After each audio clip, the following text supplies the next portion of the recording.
All right, Coach. A day later, after a wild one in Denver, how do you feel now after watching the film? I really honestly do feel encouraged Okay. and be honest with you, quite proud of our football team. Yeah. It would have been real easy to accept the 21-3 at one point and just kind of flop around. But our guys didn't do that. They didn't accept it. They challenged themselves. Somebody came through and made a huge play, and Jamin, causes the strip, Yeah. and Cody recovers it, and then the offense took care of business, score a touchdown. We get the ball back, get a field goal on the way out, and next thing you know, we're only down by a score.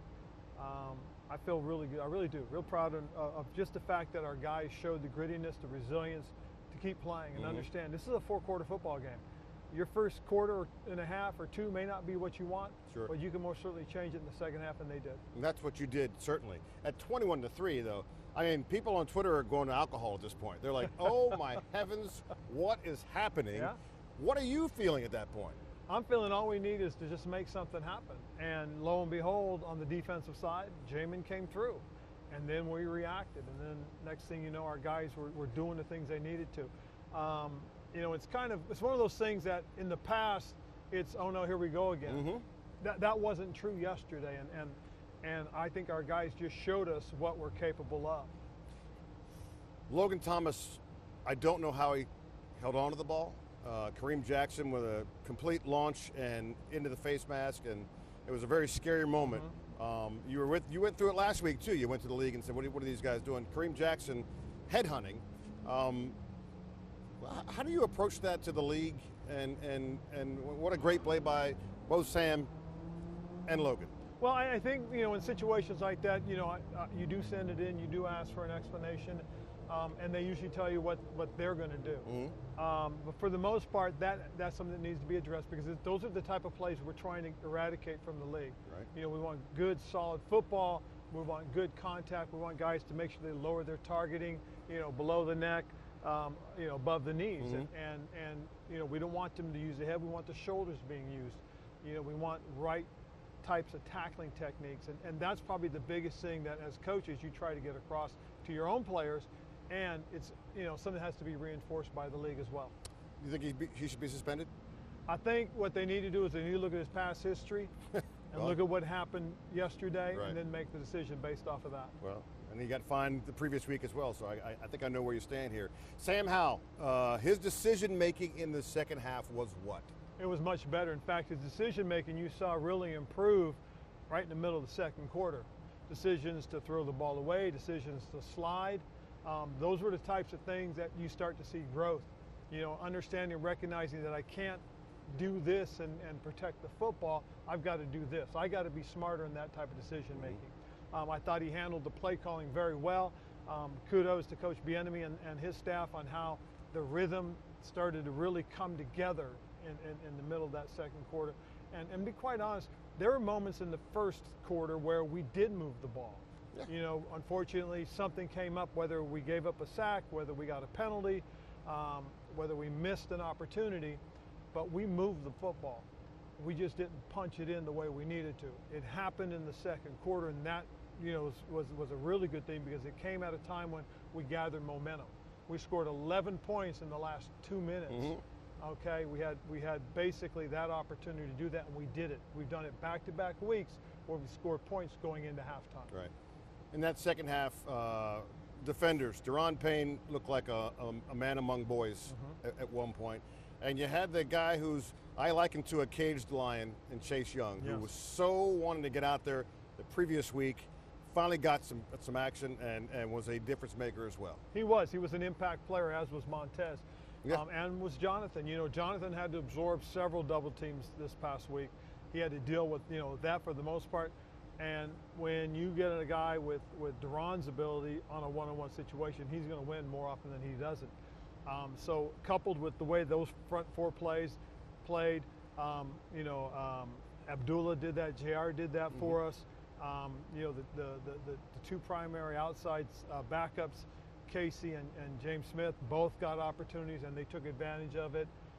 And then our back guys, they played solid for the most part, a little inconsistent at times. It did cost us a couple times, but they did bounce back and help contribute to this win. You have been likened to having a poker face. Down 21-3, there's Ron Rivera's face, hasn't changed. You're up 4, there's Ron Rivera's face, hasn't changed. Hail Mary, there's Ron Rivera's face, hasn't quite changed. Where does that come from? Well, it comes from growing up in a military family, and my father actually told me, the only bit of advice he ever gave me about coaching was, he said, you know, Ronnie, when all hell's breaking loose in the military, everybody turns and looks at the commanding officer. And if he's in control and he's cool and calm, he said that's just how a soldier's going to be. If you're out of control and you're losing it, that's how your players will be. Yeah. He said, always be in control. And so I've always kept that and always remember that. You know, now I'll come up and say something, I'll pat a guy on the back, I'll give him his kudos, I'll give him a little direction, or I'll be critical. But I'm not going to do it outwardly and demonstrative and lose my mind. Right. There is a time to do it, and I will.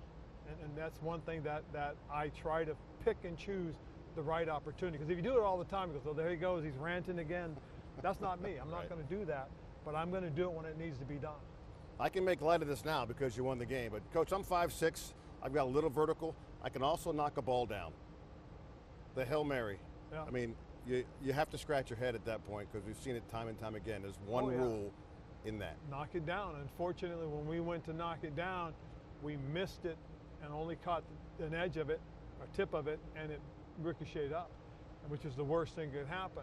But in situations like that, we also got to make sure that when we're in that group, we got to find the nearest guy to box out. Now you're becoming a rebounder. Now you've got to play basketball.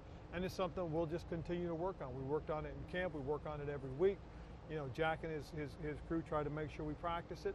And sometimes the ball takes the wrong kind of bounce. If that ball bounced forward or bounced even further out of bounds, then, you know, we're fine. But unfortunately, it bounced to where their guy could get it. All right, you had poker face, but what were you saying inside when that was completed?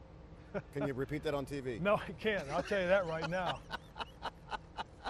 All right, here's a question from, this is the Ask Ron segment. This is at Jensen G. Are Cameron Cheeseman's struggles because of the new technique, or does he just have the yips? And by the way, you're going to bring some guys in to take a look at because it is an issue. The first and foremost is you know, it's crazy because every other snap after that was where it needed to be. Right. Whether it was a extra point or field goal or punt snap. They were right where they needed to be. And it's happened before. And until this week, it was the first time that we had missed. You know, and we've had an emergency list. We talked about it. We've come up with some ideas.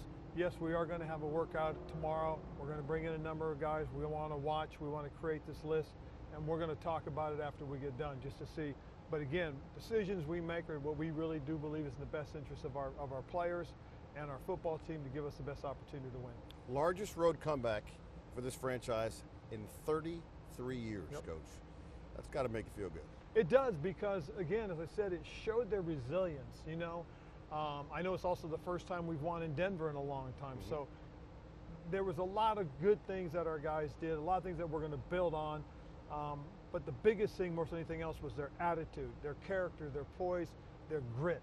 It showed yesterday.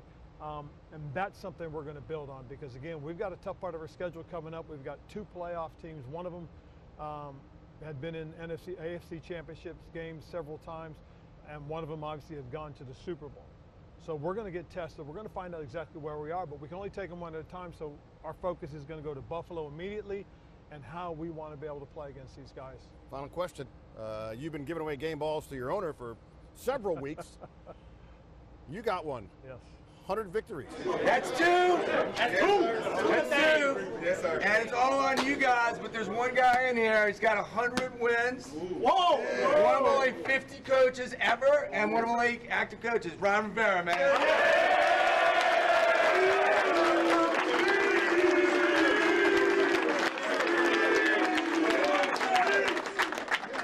Hey, thank you all for being part of this. It's really special just knowing that you guys all helped me get to where I am today. Thank you, guys. Thank you. Congratulations, 1, but 2, you ever think you get to 100? Honestly, yes, because it was a goal. Okay. It really was. Okay, I mean, good. when I became a head coach, I wanted to get to 100 because I know that's a big number. That's a good number that a lot of guys strive for. And for me, it was something personal, but it was also, I couldn't have accomplished it without the people that I've been around. The players, the coaches, the support staff, the fans. Just having those kind of people behind me gave me the opportunity to help create what had happened. So I'm very fortunate. I was very appreciative of Mr. Harris, giving me the ball. It was really cool. It was a great moment to share with those guys in the locker room because they're a big part of what I've been able to accomplish. See you against Buffalo. All right, thanks, Chick.